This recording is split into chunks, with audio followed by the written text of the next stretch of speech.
దేశంలోనే ప్రముఖ వ్యాపారవేత్త ముఖేష్ అంబానీ కుమారుడు అనంత్ అంబానీ కొంతకాలం క్రితం తన భారీ బరువు కారణంగా వార్తల్లో నిలిచాడు. కానీ కొన్ని నెలల్లోనే అతను 100 కిలోలకు పైగా బరువు తగ్గి అందరినీ ఆశ్చర్యపరిచాడు.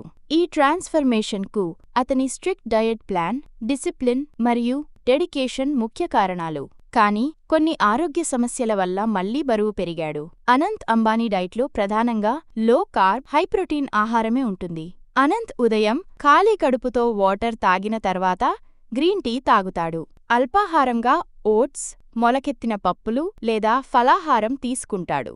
ఇవన్నీ తేలికగా జీర్ణమయ్యే ఆహారాలు. అనంత్ మధ్యాహ్నం భోజనంలో ఎక్కువగా రాగి లేదా జొన్న అన్నం, ఉడకబెట్టిన కూరగాయలు, కొంచెం మాంసాహారం, చికెన్ లేదా చేప మాత్రమే తీసుకుంటాడు. ఎట్టి పరిస్థితుల్లోనూ బిర్యానీ, ఫ్రై, మసాలా వంటి పదార్థాలను తినడు. సాయంత్రం వేళ కేవలం బాదం, అక్రోట్, నట్స్ లేదా తాజా పండ్లు మాత్రమే అనంత్ తీసుకుంటాడు. రాత్రి భోజనం చాలా తక్కువగా, మెత్తగా ఉన్న కూరగాయలు లేదా కొద్దిగా సూప్ తీసుకుంటాడు. అనంత్ పూర్తిగా మితంగా తినే పద్ధతిని పాటిస్తాడు. ప్యాకెట్ ఫుడ్, తీపి పదార్థాలు, బాగా వేయించినవి, కార్బోనేటెడ్ డ్రింక్స్ అన్నింటినీ తీసుకోవడం పూర్తిగా మానేశాడు. ఈ మార్పు వల్లే అనంత్ అంబానీ ఎంతో బరువును కలిగి ఉన్న ఆరోగ్యంగా ఉండగలుగుతున్నాడు.